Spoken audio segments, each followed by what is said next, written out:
Hello there, I'm Windermere Real Estate's Chief Economist, Matthew Gardner, and welcome to this week's episode of Mondays with Matthew.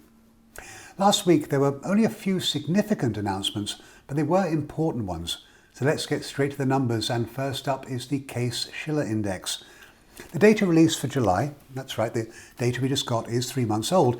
Anyway, their numbers were pretty impressive, with a re-acceleration in the index following 3 straight months of a COVID-19 induced deceleration, with the 20-city index rising by 0.6% on the month and higher by 3.95% year over year.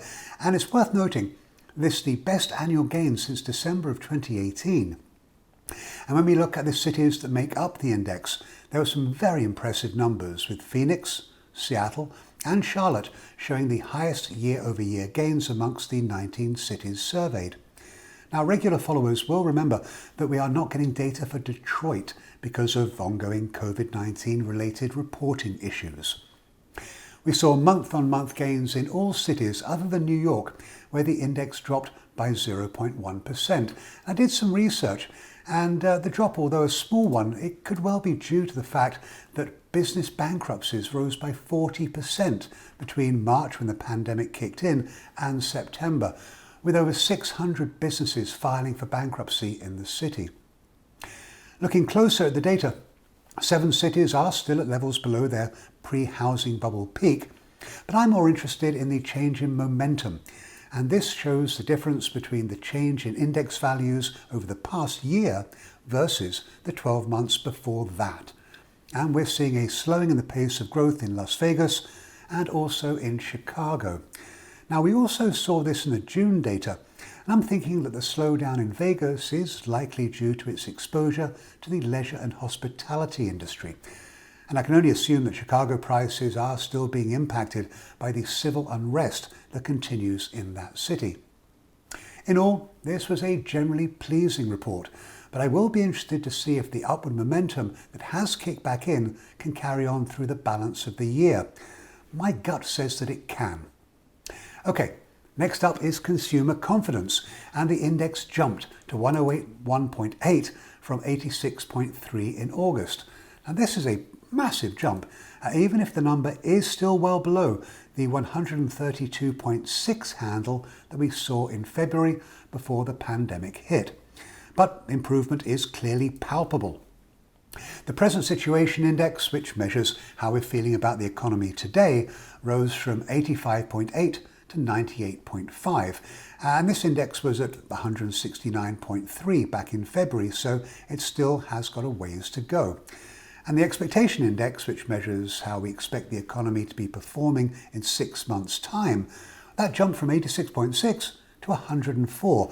And that's not far off the 108.1 number that we saw back in February. We are clearly seeing green shoots appearing, hopefully, in 2021. My takeaway from this report is that consumers are seeing some improved business conditions. They also did express greater optimism about their short-term prospects as well, and that could support increased consumer spending as we move through the rest of this year. All right, next up we got numbers from the National Association of Realtors, who released their latest data on pending home sales across the US, and the numbers were nothing short of remarkable. The index jumped by a very significant 8.8% between July and August, now standing at its highest level since NAR started the index way back in 2001. Oh, it's also worthwhile mentioning that the index is up by 24.2% from last August. And as you can see here, sales were strongest in the West, which rose by 13.1% in August. They were up by over 8% in the South and in the Midwest, and were over 4% higher in the northeast part of the country.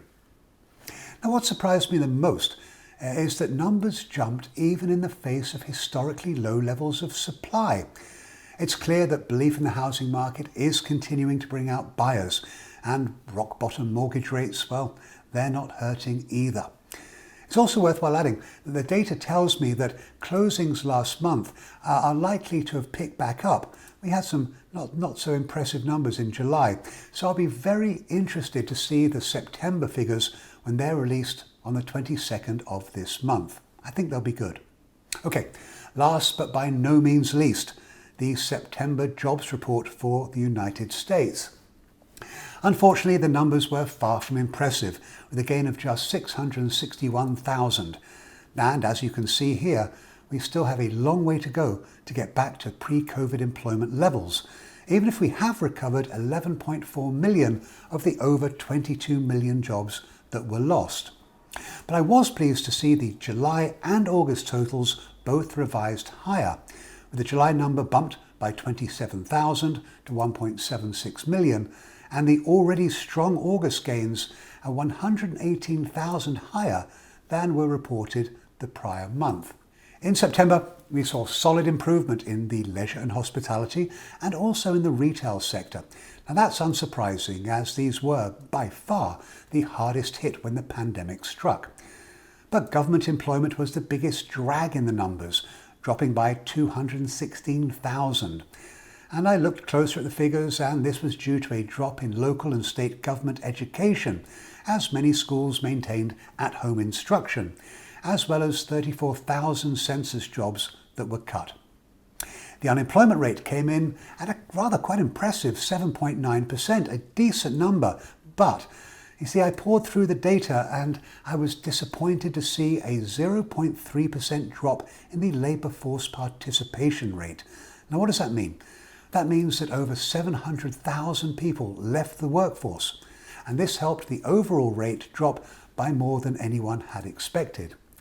But on a positive note, the U6 report, which is a far more complete measure of unemployment because it counts discouraged workers, and these are people that they want a job but they haven't been able to look for one for various other reasons.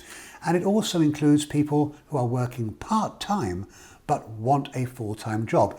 And we saw a notable decline. The numbers here fell from 14.2% all the way down to 12.8%. So the report certainly could have been better, but it could also have been worse. But what the numbers tell me is that another economic stimulus package is absolutely needed in order to prevent further economic slowing.